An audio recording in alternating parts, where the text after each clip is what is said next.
இந்துக்கள் எண்ணிக்கை குறைகிறது என்று எச்சரித்திருக்கிறார்கள் ஆளுநரிடம். அதை தான் பிரதிபலித்திருக்கிறார் ஆளுநர் ஆர் என் ரவி அவர்கள் தன்னுடைய கடிதத்தில். அதனுடைய தொடர்பாகத்தான் NSA தோவல் ஆளுநர் ஆர் என் ரவியை இலங்கையிலிருந்து திரும்பி போகும் வழியில் பார்த்திருக்கிறார். இலங்கையில் நடந்த விஷயத்தையும் சொல்லியிருக்கிறார். அதை தவிர 3 முக்கிய விஷயங்கள் என்ன என்று கேட்டால்,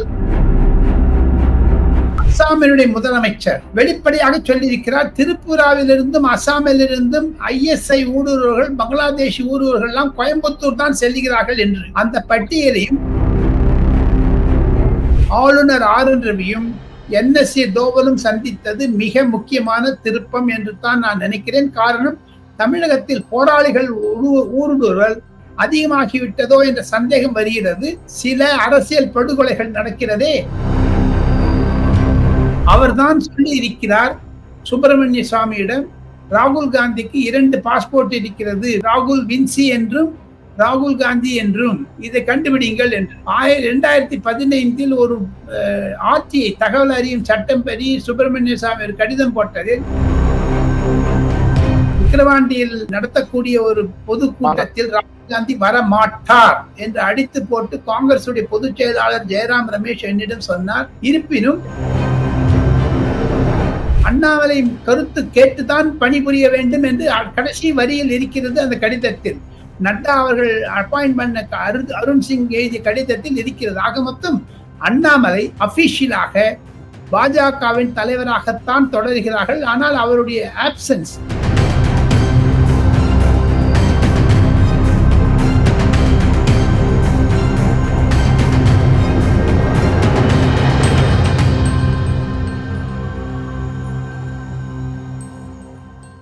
இந்த ஆடியில் வரக்கூடிய எல்லா வெள்ளிக்கிழமைகளும் நம்ம எந்த மாதிரி ஒரு பூஜை முறைகளை கடைபிடிக்கணும்? ஒரு மனிதன் ஆலயத்தில் போயிட்டு பரிகார பூஜை செய்வதை காட்டிலும் ஒரு வீட்டில் ஒரு பெண் மகிழ்ச்சியாக இருப்பதுதான் சுக்கிரனுக்கு நாம் செய்யக்கூடிய சிறந்த பரிகாரமாகவே இருக்கிறது. பூச நட்சத்திரம் என்பது தாமரையை குறிக்கக்கூடியது. இந்த மாதிரி ஆன்மீகம் மற்றும் ஜோதிடம் சார்ந்த இன்னும் பல வீடியோக்கள் பார்க்கணுமா?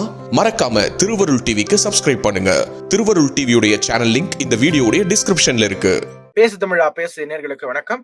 இன்று நம்மோடு உரையாடுவதற்காக டெல்லியிலிருந்து மூத்த பத்திரிகையாளர் ராஜகோபால் அவர்கள் இணைந்துள்ளார். சார் வணக்கம். நமஸ்தே. நமஸ்கார். மழை பெய்தது, சூடு குறைந்து விட்டது, அரசியல் சூடு பிடித்து விட்டது. இங்கு பலத்த மழை கேட்க, செப்டம்பர் மாசத்து இந்த மாதிரி மழை நான் பார்த்ததே கிடையாதுங்க. 45 வருஷத்துல ரொம்ப மழை, ஹெவி ரெயின். அது சில இடங்களில் இயற்கை சீற்றம் என்றாலும் சிவாஜியினுடைய சிலை உடைகிறது, பாராளுமன்றத்தில் ஒழுகுகிறது, ராமர் கோவிலில் ஒழுகிறது. இந்த முறை மழை என்பது சீற்றத்தை காண்பிக்கிறது. அது அரசியல் சீற்றமானாலும் ஆச்சரியப்படுவதற்கில்லை. அது காங்கிரசுக்கு சாதகமாக போகுமா பாதகமாக போகுமா என்பதை காலம்தான் பதில் சொல்ல வேண்டும். ஓகே சார், இப்ப பாத்தீங்கன்னா அண்ணாமலை அவர்கள் லண்டன் போயிட்டாரு. லண்டன் போனதுக்கு பிறகு இங்க ஒரு ஒருங்கிணைப்பு குழு உருவாக்கி இருக்காங்க. அதனுடைய தலைவராக H. ராஜா அவர்களை நியமிச்சிருக்காங்க. H. ராஜா அவர்கள் டெல்லி சென்று அமித்ஷாவை சந்திச்சிருக்காரு. இந்த சந்திப்புல என்ன விவாதிக்கப்பட்டிருக்கு சார்? இன்சைடர் இன்ஃபர்மேஷன் இருக்கா? தமிழகத்தினுடைய அரசியல் பற்றியும், தமிழகத்தில் இருக்கக்கூடிய காங்கிரஸில், திமுகவில், அதுவும் புதியதாக விஜய் என்ற கட்சி ஆரம்பிக்கக்கூடிய பின்னணியில் என்னென்ன இருக்கிறது என்பதையெல்லாம் பேசுவதற்காகவும் தவிர பொது மரியாதை நிமித்தம் காரணமாக வந்தேன் என்று தான் ராஜா சொன்னார். வேறு விதமான அரசியல் ஒன்றும் இல்லை. இருப்பினும் இந்த உறுப்பினர்கள் சேர்ப்பதில் 1 கோடி நாம் தாண்ட வேண்டும்.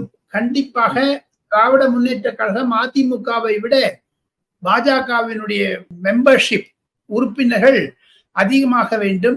தமிழகத்தில் உள்ள 234 அசெம்பிளி தொகுதிகளில் இருக்கக்கூடிய 20,000ற்கு மேலான ஓட்டு பூத்துகளில் பூத் ரெப்ரசன்டேட்டிவ் வேணும் என்பதற்காகத்தான் இந்த முயற்சி.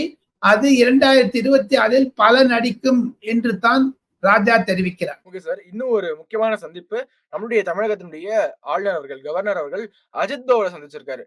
அஜித் தோவலை எதற்காக கவர்னர் சந்திக்கணும்? இந்த சந்திப்பின் பின்னணி ஏதாவது இருக்கா? தமிழகத்தில் இருக்கக்கூடிய மத மாற்றங்கள், இந்துக்கள் கிறிஸ்துவர்களாவதும் இந்துக்கள் முஸ்லிம்களாவதும் இந்த மத மாற்றம் தென் மாவட்டங்களில் அதிகமாக இருக்கிறது என்று குறிப்பிட்ட ஒரு 8 மாவட்டத்தை ஆளுநர் ஆர் என் ரவி அவர்கள் பிரதமர் நரேந்திர மோடியினுடைய கவனத்திற்கும், அமித்ஷா கவனத்திற்கும், NSAவினுடைய கவனத்திற்கும் கொண்டு வந்தார் 3-4 மாதங்களுக்கு முன்பாக.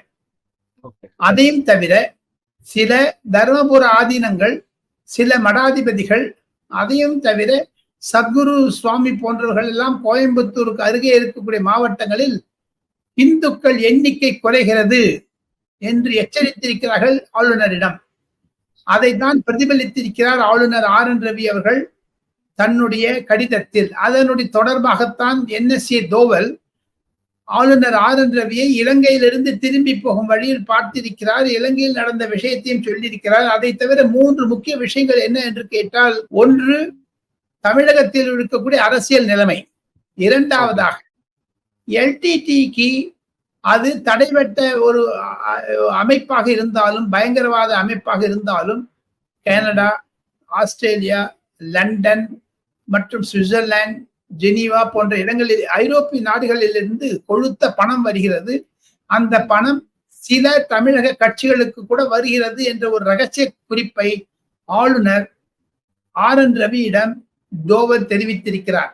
தவிர நேஷனல் இன்வெஸ்டிகேட்டிங் ஏஜென்சி என்று சொல்லக்கூடிய இடத்தில் அவர்கள் பல இடங்களில் ரெய்டு நடத்துகிறார்கள். கோயம்புத்தூர் தான் இப்போ கான்சென்ட்ரேட் செய்ய வேண்டும் என்று நினைப்பதனால் ஹேமந்த பிஸ்வ சர்மா அஸ்ஸாமினுடைய முதலமைச்சர் வெளிப்படையாக சொல்லியிருக்கிறார், திரிபுராவிலிருந்தும் அஸ்ஸாமிலிருந்தும் ISI ஊடுருவர்கள், பங்களாதேஷ் ஊடுருவர்கள் எல்லாம் கோயம்புத்தூர் தான் செல்கிறார்கள் என்று. அந்த பட்டியலையும் ஹேமந்த பிஸ்வ சர்மா முதலமைச்சர் தன்னுடைய டைரக்டர் ஜெனரல் ஆஃப் போலீஸுக்கு ஆணையிட்டிருக்கிறார். தமிழக டைரக்டர் ஜெனரல் ஆஃப் போலீஸருக்கும் ஆளுநருக்கும் கையெழுத்திட்டு ஒரு கடிதம் எழுதியிருக்கிறார் என்று தான் டெல்லியில் இருக்கக்கூடிய அஸ்ஸாம் மாநிலத்தினுடைய சிறப்பு பிரதிநிதி என்னிடம் தெரிவித்தார். அதை வைத்து பார்த்தால் ஆளுநர் RN ரவியும் NSA தோவலும் சந்தித்தது மிக முக்கியமான திருப்பம் என்று தான் நான் நினைக்கிறேன். காரணம், தமிழகத்தில் போராளிகள் ஊடுருவல் அதிகமாகிவிட்டதோ என்ற சந்தேகம் வருகிறது. தவிர சில அரசியல் படுகொலைகள் நடக்கிறதே, ஆம்ஸ்ட்ராங் போன்றும் மற்றும் கள்ளக்குறிச்சியில் நடந்த போதைப் பொருள் கள்ளச்சாராயம் போன்றவைகள் எல்லாம் ஒரு மொத்தமாக அவர்கள் விலாவாரியாக ஆலோசித்திருக்கிறார் என்பதுதான் எனக்கு கிடைக்கக்கூடிய தகவல்கள் நேஷனல் செக்யூரிட்டி அட்வைசருடைய அலுவலகத்திலிருந்து. இன்னும் ஒரு சில மாதங்கள்ல பாத்தீங்கன்னா ஹரியானாவில தேர்தல் நடக்கவிருக்கு. இந்த ஹரியானா தேர்தலை ஒட்டுமொத்த நாடும் உற்று நோக்கிட்டு இருக்குன்னு சொல்லலாம். அப்பேற்பட்ட ஹரியானா தேர்தல் காலத்துல காங்கிரஸுடைய கை ஓங்கி இருக்கு. பாஜகவிற்கு சிறிய பின்னடைவு போல நிறைய பேர் சொல்லிட்டு இருக்காங்க, சோசியல் மீடியா எழுதிட்டு இருக்காங்க, மீடியால இந்த ஒப்பீனியன் போலாம் போட்டுட்டு இருக்காங்க. அப்படி உண்மையிலேயே ஹரியானா களம் எப்படிதான் சார் இருக்கு?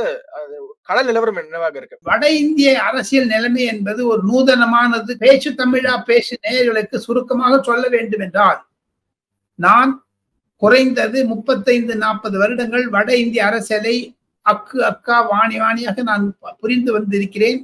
நாடாளுமன்றத்தில் நான் 400-500 எம்பிக்கள் கடந்த 40 வருடங்களில் நண்பர்களானார்கள்.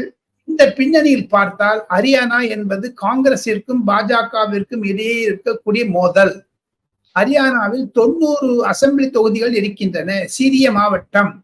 தங்களுக்கும் ஞாபகம் இருக்கலாம், தேவிலால், பஜன்லால், பன்சிலால் போன்ற லால் குடும்பங்கள், அவர்தான் ஜாட், அவர்கள் தான் ஆட்சி புரிந்து கொண்டிருந்தார்கள். அதை தகர்த்தி எறிந்தார் நரேந்திர மோடி 2014 மனோகர்லால் கட்டர் என்பவரை வைத்து ஒரு ஜாதியுடைய ஆதிக்கத்தை குறைத்தார்.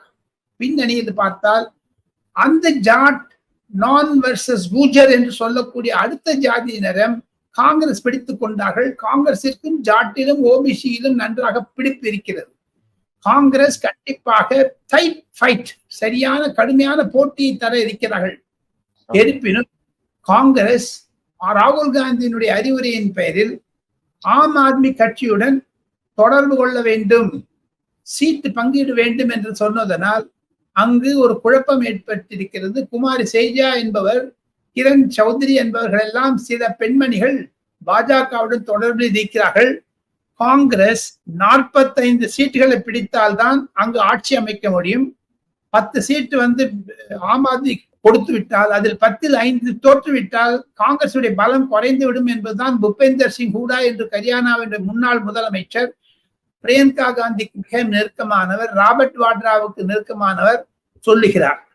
இருப்பினும் ஃபரிதாபாத், குடுகாவும் போன்ற இடங்களில் நில பேர ஊழல்களில் காங்கிரஸ் ராபர்ட் வாட்ராவை மாற்றிவிட்டது. அரசியல் பிரச்சனை ஆனாலும் 10 வருடங்களாகியும் மாப்பிள்ளையை பற்றி, தமாதிஸ்ரீ என்று சொன்னால் மாப்பிள்ளை என்ற அர்த்தம் ஹிந்தி, அவரை பற்றி ஒரு விதமான நடவடிக்கை எடுக்காமல் நரேந்திர மோடி ஏன் விட்டு விட்டார் என்ற கேள்வியும் வருகிறது.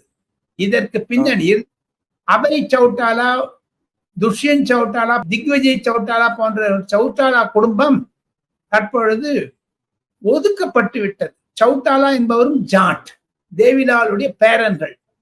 சோ இந்த பின்னணியில் பார்த்தால் பாஜக சில கடுமையான போட்டிகளை தந்தாலும் வெற்றி வாய்ப்பு என்பது 50-50 ஆகத்தான் இருக்கிறது. டைட் ஃபைட், தொங்கு சமையாகத்தான் வரும் என்று நான் நினைக்கிறேன். அதுதான் என்னுடைய அரசியல் கணிப்பு. பார்த்து கொண்டே இருங்கள். விளையாட்டு வீரர்கள் அதிகம் ஹரியானாவில், விவசாயிகள் அதிகம் ஹரியானாவில். அதான் சார் கேட்க வந்தேன். இப்போ பாத்தீங்கன்னா ஹரியானா தேர்தல் கடத்துல இன்னும் ஒரு முக்கியமான திருப்பமாக வினேஷ் போகாட் அவர்கள் போய் ராகுல் காந்தி சந்திச்சிருக்காங்க. இன்னுமே பாரிஸ்ல திரும்பி வந்து நரேந்திர மோடி அவர்களை போய் சந்திக்கலவங்க. அப்படிங்கிறப்போ இந்த ஹரியானா தேர்தல் கடத்துல எந்த விதமான தாக்கத்தை ஏற்படுத்தும்?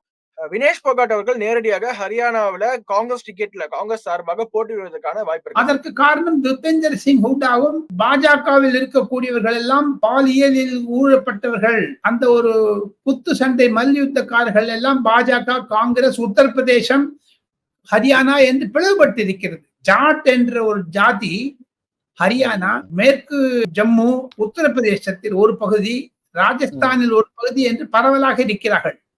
அந்த ஜாட் கம்யூனிட்டியை காங்கிரஸ் தன் வசம் படிக்க வேண்டும் என்பதற்காகத்தான் விளையாட்டு வீராங்கனைகள் எல்லாம் நரேந்திர மோடியை பார்ப்பதில் அச்சப்படுகிறார்கள். காரணம், பிரிஜ்பூஷன் என்பவர் பாலியலில் ஈடுபட்டார்.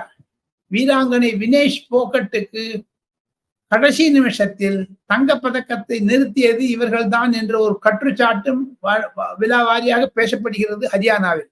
அதுதான் பின்னணி. இருப்பினும் அவர்கள் பார்ப்பதில் ஒன்றும் தவறே கிடையாது. எதிர்கட்சி தலைவர் பார்ப்பதில் என்ன தவறு இருக்கிறது? சரி, இன்னும் பாத்தீங்கன்னா ஒரு சில நாட்களுக்கு முன்னாடி பாத்தீங்கன்னா சுப்பிரமணிய சாமி அவர்கள் கோர்ட்ல, டெல்லியில ஒரு கேஸ் ஒன்று ஃபைல் பண்றாரு. ராகுல் காந்தி அவர்களுடைய குடியுரிமையை பறிக்கணும், அவர் இந்தியன் சிட்டிசனே கிடையாது, பிரிட்டிஷ் சிட்டிசன் என்று அவர் ஒரு வழக்கு தாக்கல் பண்ணியிருக்காரு. அந்த வழக்கினுடைய நிலை எப்போது என்ன? விசாரிக்கப்பட்டு வருகிறதா? துரிதமாக இருக்கா இல்ல மந்தமாக இருக்கா? அது டெல்லி ஹைகோர்ட்டில் அவர் PIL, பப்ளிக் இன்ட்ரெஸ்ட் லிட்டிகேஷன் என்று போட்டிருக்கிறார். திடீரென்று ஏன் ராகுல் காந்தி மீது சுப்பிரமணிய சாமி பாய வேண்டும்? அவர் நரேந்திர மோடிக்கு விரோதமானாலும் ஒருவேளை அவர் அரசியல் செய்கிறார்.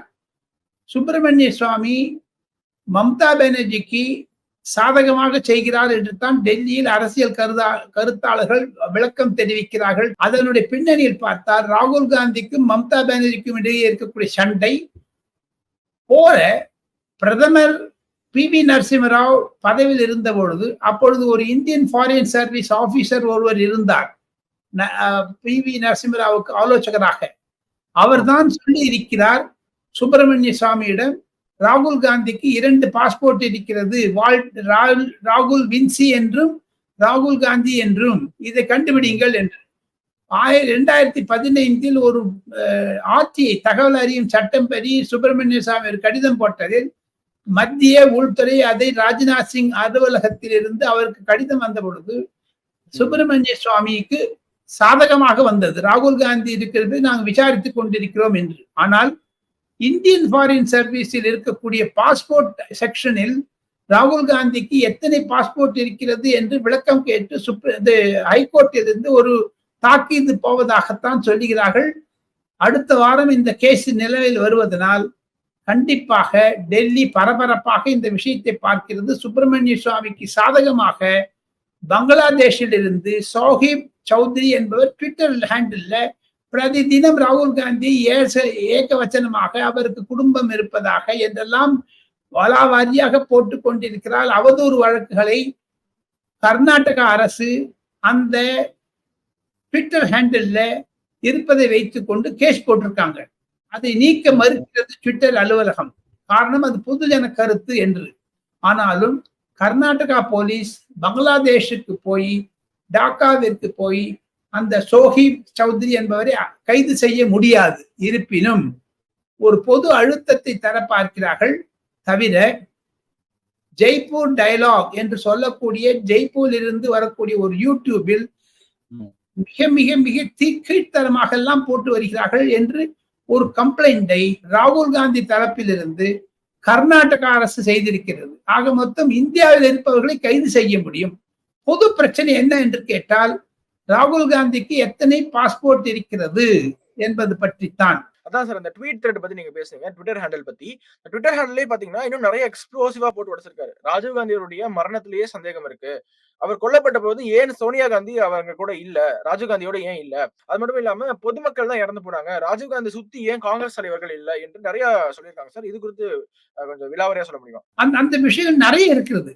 அதெல்லாம் எனக்கு ஒரு சந்தேகம் மனதில் வருகிறது என்ன என்று கேட்டால், அந்த சோஹேப் சலா சௌத்ரி என்பவர் ட்விட்டர் ஹேண்டில் 100 விளக்கங்களை போட்டிருக்கிறார் கடந்த 3 மாதங்களாக. அவர் ரிபப்ளிக் அர்ணாப் கோஸ்வாமி தொலைக்காட்சியில் வருகிறார், யூடியூபில் பேசுகிறார். இது எல்லாம் காங்கிரசிற்கு ஒரு தர்ம சங்கடத்தை ஏற்படுத்துகிறது. போதாத குறைக்கு சில ஆங்கில யூடியூபர்கள் கூட ராகுல் காந்திக்கு எத்தனை குடியுரிமை சட்டம் இருக்கிறது என்றெல்லாம் கேட்டிருக்கிறார்கள். அது லண்டனில் ஒரு கம்பெனியில் வேலை செய்து இருந்த பொழுது அவர் தன்னை பிரிட்டிஷ் சிட்டிசன் என்று சொல்லி இருக்கிறார் என்று. ஆக மொத்தம் ராகுல் காந்தியினுடைய இது மாதிரியான குற்றங்கள் என்று சொல்லக்கூடியவர்கள் நிரூபிக்கக்கூடிய வரையில் நாம் இருவரும் இது சட்டத்திற்கு உட்பட்டதனால் அது பற்றி ஒரு நிலைமை டெல்லி ஹைகோர்ட்டில் இருப்பதால் இதற்கு மேல் நாம் பேச வேண்டாம் என்று நினைக்கிறேன். காரணம், இது சட்டத்திற்கு அடிபட்டி வந்ததனால் பேச்சு தமிழா பேசறதுக்கு இதுதான் ஒரு சுளையான செய்தி. மீதி இது நீதிமன்றத்தில் தான் கேட்க வேண்டும். சுப்பிரமணிய சுவாமியிடம் பேட்டி எடுத்தீர்களே ஆனால் அவர் நிறைய விஷயத்தை சொல்லுவார். இப்போ கங்கனா ரனாவத் அவர்கள் பாத்தீங்கன்னா சமீபத்துல ஒரு கருத்து சொல்லியிருந்தாங்க. இந்த பங்களாதேஷ், இந்தியா எல்லாம் ஒப்பிட்டு பேசி விவசாய போராட்டங்கள்ல நிறைய சமூக விரோதிகளில் ஊடுருவி இருக்காங்க. இது இந்தியாவுக்கான போராட்டம் கிடையாது, இந்தியாவில் இருக்கிறவங்க நடத்தல, USA சைனா எல்லாம் நடத்திருக்கு அப்படின்னு சொல்லியிருக்காங்க.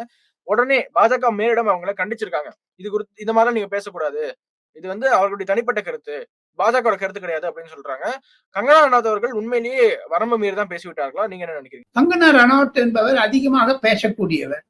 பொது கருத்துக்களை வைத்துக் கொண்டு நரேந்திர மோடி பதவிக்கு வந்த பிறகுதான் இந்தியாவில் ரியல் சுதந்திரம் வந்தது என்று சர்தார் வல்லபாய் பட்டேலை நேரு எப்படி அமுக்கினார் என்றெல்லாம் சரி பழைய கதையெல்லாம் பேசுகிறார். அந்த கங்கனா ரனாவத் என்ப அம்மையார் மிக துல்லியமாக ஜெயலலிதாவை பற்றியும் ஒரு படம் எடுத்திருக்கிறார். இப்பொழுது எமர்ஜென்சி என்ற ஒரு படம் எடுத்து அது நாளை 5ஆம் தேதி செப்டம்பர் மாதம் வியாழக்கிழமை ரிலீஸ் ஆகக்கூடிய பட்சத்தில் அதற்கு மீதாக சில அமைப்புகள், சீக்கியர்கள் குறிப்பாக காங்கிரஸ் கட்சியிலிருந்து விரோதம் தெரிவித்திருக்கிறார்கள். அதனால் அது வெளியிடுவது தடையிடப்பட்டிருக்கிறது. பிலிப் சென்சார் போர்டில் அது நிலையில் இருக்கிறது. கூடிய விரைவில் ரிலீஸ் ஆனாலும் அதில் சில அப்ஜெக்ஷனபிள் ரிமார்க் இருக்கிறது என்று சொல்லி இருக்கிறார்கள். அதை தவிர IC 814 என்று ஒரு படம் எடுத்திருக்கிறார்கள். அதில் காட்மாண்டுவில் இருந்து பிடிக்கப்பட்டவர்கள் இந்துக்கள் என்று 2 பேர் சிவா மகேஷ் என்றெல்லாம் சொல்லுகிறார்கள் பேற்று. அதற்காக நேற்று மத்திய ஒலிபரப்புத்துறை அமைச்சகம் அந்த நெட்ஃபிளிக்ஸினுடைய தலைவர்களை எல்லாம் கூப்பிட்டு பேசியிருக்கிறார்கள். கூடிய விரைவில் அதை நாங்கள் எடுத்து விடுகிறோம் என்று சொல்லி உறுதிமொழி கொடுத்திருக்கிறார்கள். ஆனால் காங்கிரஸ் செய்வது இரட்டை வேடம் என்று தான் பல கருத்துகள் நிலவுகின்றன வட இந்தியாவில். குறிப்பாக கங்கனா ரனாவத்துக்கு மீது ஒரு காழ்ப்புணர்ச்சி இருக்கிறது. ஆனால் இது IC 814 பத்தி அவங்க பேச மாட்டேங்கிறாங்க. அது பாஜக கொள்ளியாக இருக்கிறது என்றெல்லாம் கருத்து தெரிவிக்கிறார்களே தவிர காங்கிரஸோட இரட்டை நிலைப்பாடு இந்த IC 814 வெளிப்பட்டு விட்டது என்று தான் அரசியல் சூத்திரதாரர்கள் கருதுகிறார்கள். சரி, ஓகே சார். இப்ப சமீபத்துல பாத்தீங்கன்னா எங்களுடைய பேசு தமிழா பேச சேனல்ல இருந்து விஜயதரணி அவர்களை ஒரு இன்டர்வியூ எடுத்திருப்போம். அதுல அவங்க என்ன சொன்னாங்கன்னா, நான் காங்கிரஸ் கட்சியில இருக்கும்போது ராகுல் காந்தி அவர்களுடைய தூண்டுதலின் பேர்லாம் தான் விஜயே கட்சி ஆரம்பிச்சிருக்காரு. விஜய் காங்கிரஸ்ல போய் போஸ்டிங் கேட்டாரு. அதற்கு ராகுல் காந்தி விஜய் கிட்ட என்ன சொன்னாருன்னா, உங்களுக்கு இல்லாத மாசா, நீங்க எவ்வளவு மவுசு உங்களுக்கு தமிழ்நாட்டுல இருக்கு, நீங்க தமிழ்நாட்டுல நீங்களே ஒரு கட்சி ஆரம்பிக்கலாமே என்று சொன்னாரு. அதற்கு பிறகுதான் விஜய் அவர்கள் கட்சி ஆரம்பிச்சிருக்காருன்னு சொல்றாங்க. அது தவிர இப்போது விஜயனுடைய மாநாட்டிற்கு ராகுல் காந்தி வரப்போறாரு என்ற செய்திகள், அது வதந்தியான்னு தெரியல, உண்மையானு தெரியல, அது உலாவிட்டு இருக்கு. இந்த கூட்டணி அமைய வாய்ப்பு இருக்கா சார்? விஜய் பிளஸ் காங்கிரஸ் என்ற கூட்டணி, திமுக கூட்டணியை பிரித்து கொண்டு அந்த மாதிரியான கூட்டணி வரவே வராது. காரணம், காங்கிரசும் திராவிட முன்னேற்ற கழகம் ஒழுங்காக இருக்கிறது. ராகுல் காந்திக்கும் MK ஸ்டாலினுக்கும் இருக்கக்கூடிய ஒரு உறவுகள் என்பது இந்த அல்ல நேற்று அல்ல, பழைய உறவு. அதை பிரிக்க மாட்டார் ராகுல் காந்தி. இருப்பினும் திருமாவளவன் போன்றவர்கள், விஜயதரணி போன்றவர்கள் எல்லாம் விஜய் கட்சிக்குத்தான் ஆதரவு வளர்கிறது என்று சொல்லி இந்த ஒரு 15 நாட்களில் அவர் விக்கிரவாண்டியில் நடத்தக்கூடிய ஒரு பொது கூட்டத்தில் ராகுல் காந்தி வரமாட்டார் என்று அடித்து போட்டு காங்கிரசுடைய பொதுச் செயலாளர் ஜெயராம் ரமேஷ் என்னிடம் சொன்னார். இருப்பினும் சில முயற்சிகள் நடக்கின்றன. 2026 பொதுத் தேர்தலில் திராவிட முன்னேற்ற கழகத்தை கயற்றிவிட வேண்டும் என்று காங்கிரஸ் நினைக்கிறதோ என்ற அச்சத்தில் பார்த்தால் அந்த நிலைமை வராது என்று தான் அடித்து போட்டு சொன்னார் ஜெயராம் ரமேஷ். ஆக விஜயுடன் ராகுல் காந்தி போவார் என்பதெல்லாம் வதந்திகள், அதை நம்பாதீர்கள். இருப்பினும் விஜய் அவர்கள் திமுகவினுடைய முகமூடி என்று தான் பல அரசியல் வர்ணனையாளர்கள் டெல்லியில் கருதுகிறார்கள். பாஜகவிற்கும் சரி, காங்கிரஸா இருக்கட்டும் சரி. அப்படி இருக்க சமயத்தில் ஏன் விஜயுடன் நான் கூட்டு வைக்க வேண்டும் என்று கேள்வி கேட்கிறார்கள் காங்கிரஸ்காரர்கள். வட இந்தியாவில் விஜய் ஒரு பேச்சு பொருளாகி இருப்பது உண்மைதான். நம்ம ஆரம்பத்திலே பேசியிருப்போம், அண்ணாமலை லண்டன் போனதுக்கு பிறகு இங்க ஒரு ஒருங்கிணைப்பு குழு அமைச்சிருக்காங்க என்று. என்ன குற்றச்சாட்டு வைக்கிறாங்கன்னா, இது பாத்தீங்களா முழுக்க முழுக்க RSS காரங்களை கொண்டு குழு அமைச்சிருக்காங்க அப்படின்னு ஒரு குற்றச்சாட்டு வைக்கிறாங்க. குற்றச்சாட்டு மாபெரும் தவறானது. RSS இயக்கத்தில் இருந்தான் பாஜக வந்தது. எப்படி திராவிட கழகத்திலிருந்து திராவிட முன்னேற்ற கழகம் வந்ததோ, மு.க. ஸ்டாலின் மாண்புமிகு முதலமைச்சர் அயல்நாடு சென்று இருக்கும் பொழுது ஏன் அது மாதிரியான ஒரு குழுவை அமைத்து திராவிட முன்னேற்ற கழகத்தினுடைய அன்றாட ஒரு பணிகளையும் அரசாங்கத்துடைய பணிகளையும் ஒருங்கிணைப்பதற்காக செய்யவில்லை என்றும் ஒரு கேள்வி வருகிறது. அதற்கு என்ன சொல்ல போகிறார்கள் திமுகவினரும் சரி, காங்கிரஸ்காரர்களும் சரி? 15 நாட்கள் தமிழகத்தில் ஒரு பிரளயம் ஏற்பட்டால், ஒரு பிரச்சனை ஏற்பட்டால் மு.க. ஸ்டாலின் தன்னுடைய பயணத்தை ரத்து செய்து வந்து விடுவாரா? அதை சுற்றி உதாரணத்திற்கு சொல்ல வேண்டும் என்றால், எப்பொழுதுமே முதலமைச்சர் அயல்நாடு சென்றால் போலீஸ் இலாக்கா மற்றும் போஸ்டிங்ஸ், பொது விஷயங்களை எல்லாம் கவனிப்பதற்காக ஒரு சீனியர் அமைச்சருக்கு பொறுப்பு கொடுத்து விட்டு போவார்கள். ஆனால் உதயநிதியை துணை முதலமைச்சராக என்று 3 துறை 4-5 மாதங்களாக பொது வழியில் பேசியப்பட்ட பிறகும் அவர் துணை முதலமைச்சராக இருந்த பட்சத்தில், யாருமே ஒரு கோஆர்டினேஷன் பண்ணாத இருக்க பட்சத்தில் அவர்கள் அண்ணாமலை பற்றி பேசுவதற்கு ஒரு ஒரு வாய்ப்பு கிடையாது என்று தான் நான் கருதுகிறேன். காரணம், தங்களுடைய கட்சியிலே குழப்பத்தை வைத்துக் கொண்டு அனதர் கட்சியிலேயே பேசுவான் அடுத்த கட்சி தவிர. தாங்கள் கேட்ட கேள்விக்கு கண்டிப்பாக RSS இயக்கத்தில் இருப்பவர்கள் தான் தமிழக பாஜகவை வழிகாட்டுகிறார்கள் என்று சொல்லுகிறார்கள். ஆனாலும் அந்த அப்பாயின்மெண்ட் லெட்டர்லயே 6 பேருக்கு அமைப்பு கட்சி சம்பந்தமாகவும் மற்றும் அங்கு உறுப்பினர்கள் சேர்ப்பதற்காக மண்டல வாரியாக 6 பேருக்கு பணி கொடுத்திருக்கிறார்கள். அது ஒண்ணு. இரண்டாவது, அண்ணாமலை கருத்து கேட்டுதான் பணிபுரிய வேண்டும் என்று கடைசி வரியில் இருக்கிறது அந்த கடிதத்தில். நட்டா அவர்கள் அப்பாயின்ட் பண்ண அருண் சிங் எழுதிய கடிதத்தில் இருக்கிறது. ஆக மொத்தம் அண்ணாமலை அபிஷியலாக பாஜகவின் தலைவராகத்தான் தொடர்கிறார்கள். ஆனால் அவருடைய ஆப்சன்ஸ், அவர் இல்லாத பொழுது தமிழகத்தில் இந்த 6 பேர் மேற்பார்வையிடும் என்று தான் சொல்லியிருக்கிறார்கள். அது தவறே கிடையாது, ஒரு விதமான தவறே கிடையாது. எப்பவுமே ஃபாரின் போயிட்டாங்கன்னா நிச்சயம் ஒரு கமிட்டி அப்பாயின்ட் பண்ணிட்டு தான் போவாங்க. அது வட இந்தியாவில் அகில இந்திய கட்சியில் இருப்பது வழக்கம். ரொம்ப நன்றி சார், எங்களோட இணைந்து பல்வேறு கருத்துக்களை பகிர்ந்து கொண்டமைக்கு மிக்க நன்றி. நமஸ்கார். இப்ப நான் கடகராசியில பிறந்துட்டேன்னா மனசு மாறிடுச்சு, நான் ரிஷபராசின்னு சொல்ல முடியுமானா முடியாது. இந்த மாதிரி ஆன்மீகம் மற்றும் ஜோதிடம் சார்ந்த இன்னும் பல வீடியோக்கள் பார்க்கணுமா? மறக்காம திருவருள் டிவிக்கு சப்ஸ்கிரைப் பண்ணுங்க. திருவருள் டிவியுடைய சேனல் லிங்க் இந்த வீடியோடைய டிஸ்கிரிப்ஷன்ல இருக்கு. உலக தமிழ் சொந்தங்களுக்கு வணக்கம். நான் ராஜவேல் நாகராஜன். பேசு தமிழா பேசு வலையொலியுடைய வளர்ச்சிக்கு நீங்களும் உறுதுணையா இருக்கணும்னு நினைச்சீங்கன்னா இந்த வீடியோடைய டிஸ்கிரிப்ஷன்ல இருக்கக்கூடிய ரேசர் பே லிங்கை கிளிக் பண்ணுங்க. அந்த லிங்க்ல போயிட்டு உங்களுக்கு விருப்பமான தொகையை பேசு தமிழா பேசுவனுடைய வளர்ச்சிக்கு உங்களுடைய பங்களிப்பாக நீங்க கொடுக்கலாம். நன்றி, வணக்கம்.